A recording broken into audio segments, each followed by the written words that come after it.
Livre de Ruth, chapitre 1. Du temps des juges, il y eut une famine dans le pays.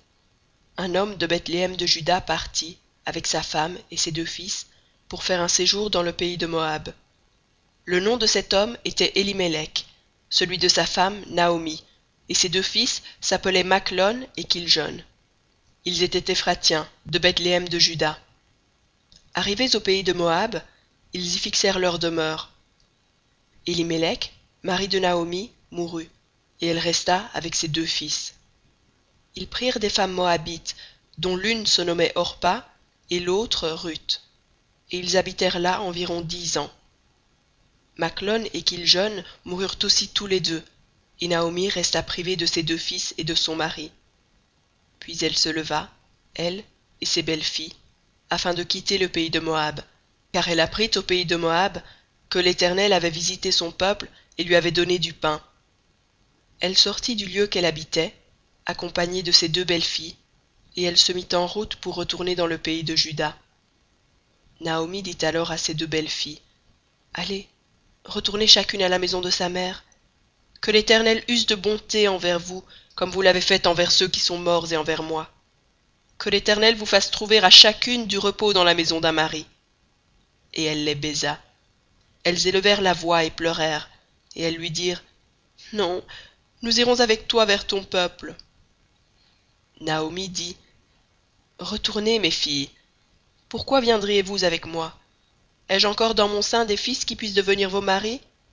Retournez, mes filles, allez. Je suis trop vieille pour me remarier.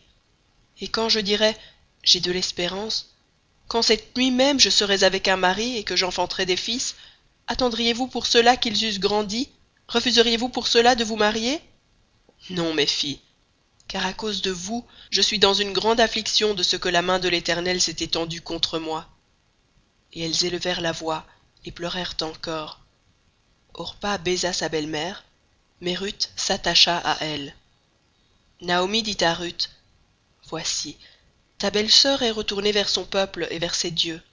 Retourne comme ta belle-sœur. » Ruth répondit, « Ne me presse pas de te laisser, de retourner loin de toi. Où tu iras, j'irai. Où tu demeureras, je demeurerai. Ton peuple sera mon peuple, et ton Dieu sera mon Dieu. Où tu mourras, je mourrai, et j'y serai enterré. Que l'Éternel me traite dans toute sa rigueur si autre chose que la mort vient à me séparer de toi. » Naomi, la voyant décidée à aller avec elle, cessa ses instances. Elles firent ensemble le voyage jusqu'à leur arrivée à Bethléem. Et lorsqu'elles entrèrent dans Bethléem, toute la ville fut émue à cause d'elles, et les femmes disaient, « Est-ce là Naomi? » Elle leur dit, « Ne m'appelez pas Naomi, appelez-moi Mara, car le Tout-Puissant m'a remplie d'amertume. J'étais dans l'abondance à mon départ, et l'Éternel me ramène les mains vides. Pourquoi m'appelleriez-vous Naomi, après que l'Éternel s'est prononcé contre moi et que le Tout-Puissant m'a affligée? » Ainsi revinrent du pays de Moab Naomi et sa belle-fille, Ruth, la Moabite. Elles arrivèrent à Bethléem au commencement de la moisson des orges. Chapitre 2. Naomi avait un parent de son mari. C'était un homme puissant et riche, de la famille d'Elimelech, et qui se nommait Boaz. Ruth, la Moabite, dit à Naomi, « Laisse-moi, je te prie, aller glaner des épis dans le champ de celui aux yeux duquel je trouverai grâce. » Elle lui répondit, « Va, ma fille. » Elle alla glaner dans un champ, derrière les moissonneurs, et il se trouva, par hasard, que la pièce de terre appartenait à Boaz, qui était de la famille d'Elimelech. Et voici, Boaz vint de Bethléem, et il dit aux moissonneurs, « Que l'Éternel soit avec vous. » Ils lui répondirent, « Que l'Éternel te bénisse. » Et Boaz dit à son serviteur chargé de surveiller les moissonneurs, « À qui est cette jeune femme? » Le serviteur, chargé de surveiller les moissonneurs, répondit, « C'est une jeune Moabite qui est revenue avec Naomi du pays de Moab. Elle a dit, « Permettez-moi de glaner et de ramasser des épis entre les gerbes, derrière les moissonneurs. » Et depuis ce matin qu'elle est venue, elle a été debout jusqu'à présent et ne s'est reposée qu'un moment dans la maison. » Boaz dit à Ruth, « Écoute, ma fille, ne va pas glaner dans un autre champ. Ne t'éloigne pas d'ici et reste avec mes servantes. Regarde où l'on moissonne dans le champ et va après elles. j'ai défendu à mes serviteurs de te toucher. Et quand tu auras soif, tu iras au vase, et tu boiras de ce que les serviteurs auront puisé. » Alors elle tomba sur sa face et se prosterna contre terre, et elle lui dit: « Comment ai-je trouvé grâce à tes yeux pour que tu t'intéresses à moi qui suis une étrangère ?» Boaz lui répondit: « On m'a rapporté tout ce que tu as fait pour ta belle-mère depuis la mort de ton mari, et comment tu as quitté ton père et ta mère et le pays de ta naissance pour aller vers un peuple que tu ne connaissais point auparavant. Que l'Éternel te rende ce que tu as fait, et que ta récompense soit entière de la part de l'Éternel, le Dieu d'Israël, sous les ailes duquel tu es venu te réfugier. » Et elle dit: « Oh, que je trouve grâce à tes yeux, mon Seigneur, car tu m'as consolée et tu as parlé au cœur de ta servante. Et pourtant je ne suis pas, moi, comme l'une de tes servantes. » Au moment du repas, Boaz dit à Ruth: « Approche, mange du pain et trempe ton morceau dans le vinaigre. » Elle s'assit à côté des moissonneurs. On lui donna du grain rôti. Elle mangea et se rassasia, et elle garda le reste. Puis elle se leva pour glaner. Boaz donna cet ordre à ses serviteurs: « Qu'elle glane aussi entre les gerbes, et ne l'inquiétez pas, et même vous ôterez pour elle des gerbes quelques épis, que vous la laisserez glaner sans lui faire de reproche. » Elle glana dans le champ jusqu'au soir, et elle bâtit ce qu'elle avait glané. Il y eut environ 1 épha d'orge. Elle l'emporta et rentra dans la ville, et sa belle-mère vit ce qu'elle avait glané. Elle sortit aussi les restes de son repas et les lui donna. Sa belle-mère lui dit: « Où as-tu glané aujourd'hui, et où as-tu travaillé? Béni soit celui qui s'est intéressé à toi. » Et Ruth fit connaître à sa belle-mère chez qui elle avait travaillé. « L'homme chez qui j'ai travaillé aujourd'hui, dit-elle, s'appelle Boaz. » Naomi dit à sa belle-fille: « Qu'il soit béni de l'Éternel, qui se montre miséricordieux pour les vivants comme il le fut pour ceux qui sont morts. Cet homme est notre parent, lui dit encore Naomi.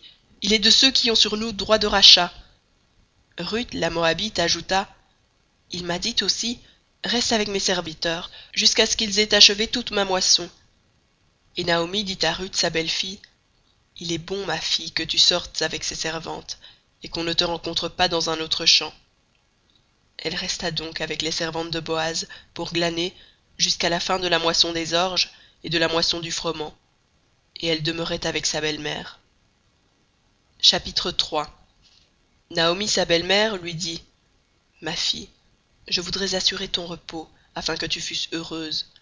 Et maintenant Boaz, avec les servantes duquel tu as été, n'est-il pas notre parent? Voici, ils doivent vanner cette nuit les orges qui sont dans l'air. Lave-toi et oins-toi, puis remets tes habits et descends à l'air. Tu ne te feras pas connaître à lui jusqu'à ce qu'il ait achevé de manger et de boire. Et quand il ira se coucher, observe le lieu où il se couche. Ensuite va, découvre ses pieds et couche-toi. Il te dira lui-même ce que tu as à faire. » Elle lui répondit: « Je ferai tout ce que tu as dit. » Elle descendit à l'air et fit tout ce qu'avait ordonné sa belle-mère. Boaz mangea et but, et son cœur était joyeux. Il alla se coucher à l'extrémité d'un tas de gerbes. Ruth vint alors tout doucement, découvrit ses pieds et se coucha. Au milieu de la nuit, cet homme eut une frayeur. Il se pencha, et voici, une femme était couchée à ses pieds. Il dit: « Qui es-tu? » Elle répondit: « Je suis Ruth, ta servante. Étends ton aile sur ta servante, car tu as droit de rachat. » Et il dit: « Sois bénie de l'Éternel, ma fille. Ce dernier trait témoigne encore plus en ta faveur que le premier, car tu n'as pas recherché des jeunes gens pauvres ou riches. Maintenant, ma fille, ne crains point. Je ferai pour toi tout ce que tu diras, car toute la porte de mon peuple sait que tu es une femme vertueuse. Il est bien vrai que j'ai droit de rachat, mais il en existe un autre plus proche que moi. Passe ici la nuit, et demain, s'il veut user envers toi du droit de rachat, à la bonne heure, qu'il le fasse. Mais s'il ne lui plaît pas d'en user envers toi, j'en userai, moi. L'Éternel est vivant. Reste couché jusqu'au matin. » Elle resta couchée à ses pieds jusqu'au matin, et elle se leva avant qu'on pût se reconnaître l'un l'autre. Boaz dit: « Qu'on ne sache pas qu'une femme est entrée dans l'air. » Et il ajouta: « Donne le manteau qui est sur toi et tiens-le. » Elle le tint, et il mesura 6 mesures d'orge qu'il chargea sur elle. Puis il rentra dans la ville. Ruth revint auprès de sa belle-mère, et Naomi dit: Est-ce toi, ma fille? Ruth lui raconta tout ce que cet homme avait fait pour elle. Elle dit: Il m'a donné 6 mesures d'orge en disant: Tu ne retourneras pas à vide vers ta belle-mère. Et Naomi dit: Sois tranquille, ma fille, jusqu'à ce que tu saches comment finira la chose, car cet homme ne se donnera point de repos qu'il n'ait terminé cette affaire aujourd'hui.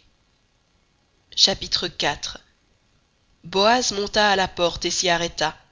Or, voici, celui qui avait droit de rachat, et dont Boaz avait parlé, vint à passer. Boaz lui dit: Approche, reste ici, toi, un tel. Et il s'approcha et s'arrêta. Boaz prit alors 10 hommes parmi les anciens de la ville, et il dit: Asseyez-vous ici. Et ils s'assirent. Puis il dit à celui qui avait le droit de rachat: Naomi, revenue du pays de Moab, a vendu la pièce de terre qui appartenait à notre frère Elimelech. J'ai cru devoir t'en informer et te dire: acquiers-la, en présence des habitants et en présence des anciens de mon peuple. Si tu veux racheter, rachète. Mais si tu ne veux pas, déclare-le-moi, afin que je le sache. Car il n'y a personne avant toi qui ait le droit de rachat, et je l'ai après toi. Et il répondit: Je rachèterai. Boaz dit: Le jour où tu acquerras le champ de la main de Naomi, tu l'acquerras en même temps de Ruth, la Moabite, femme du défunt, pour relever le nom du défunt dans son héritage. Et celui qui avait le droit de rachat répondit: Je ne puis pas racheter pour mon compte, crainte de détruire mon héritage. Prends pour toi mon droit de rachat, car je ne puis pas racheter. Autrefois, en Israël, pour valider une affaire quelconque relative à un rachat ou à un échange, l'un ôtait son soulier et le donnait à l'autre. Cela servait de témoignage en Israël. Celui qui avait le droit de rachat dit donc à Boaz: Acquiers pour ton compte. Et il ôta son soulier. Alors Boaz dit aux anciens et à tout le peuple: Vous êtes témoins aujourd'hui que j'ai acquis de la main de Naomi tout ce qui appartenait à Elimelech, à Kiljon et à Machlon, et que je me suis également acquis pour femme Ruth, la Moabite, femme de Machlon, pour relever le nom du défunt dans son héritage, et afin que le nom du défunt ne soit point retranché d'entre ses frères et de la porte de son lieu. Vous en êtes témoins aujourd'hui. Tout le peuple qui était à la porte et les anciens dirent: Nous en sommes témoins. Que l'Éternel rende la femme qui entre dans ta maison semblable à Rachel et à Léa, qui toutes les deux ont bâti la maison d'Israël. Manifeste ta force dans Ephrata, et fais-toi un nom dans Bethléem. Puisse la postérité que l'Éternel te donnera par cette femme rendre ta maison semblable à la maison de Péretz, qui fut enfantée à Juda par Tamar. Boaz prit Ruth, qui devint sa femme, et il alla vers elle. L'Éternel permit à Ruth de concevoir, et elle enfanta un fils. Les femmes dirent à Naomi: Béni soit l'Éternel, qui ne t'a point laissé manquer aujourd'hui d'un homme ayant droit de rachat, et dont le nom sera célébré en Israël. Cet enfant restaurera ton âme, et sera le soutien de ta vieillesse, car ta belle-fille, qui t'aime, l'a enfanté, elle qui vaut mieux pour toi que 7 fils. Naomi prit l'enfant et le mit sur son sein, et elle fut sa garde. Les voisines lui donnèrent un nom, en disant: Un fils est né à Naomi. Et elles l'appelèrent Obed. Ce fut le père d'Isaïe, père de David. Voici la postérité de Péretz. Péretz engendra Hétzron. Hétzron engendra Ram. Ram engendra Aminadab. Aminadab engendra Nachshon. Nachshon engendra Salmon. Salmon engendra Boaz. Boaz engendra Obed. Obed engendra Isaïe. Et Isaïe engendra David. Fin du livre de Ruth.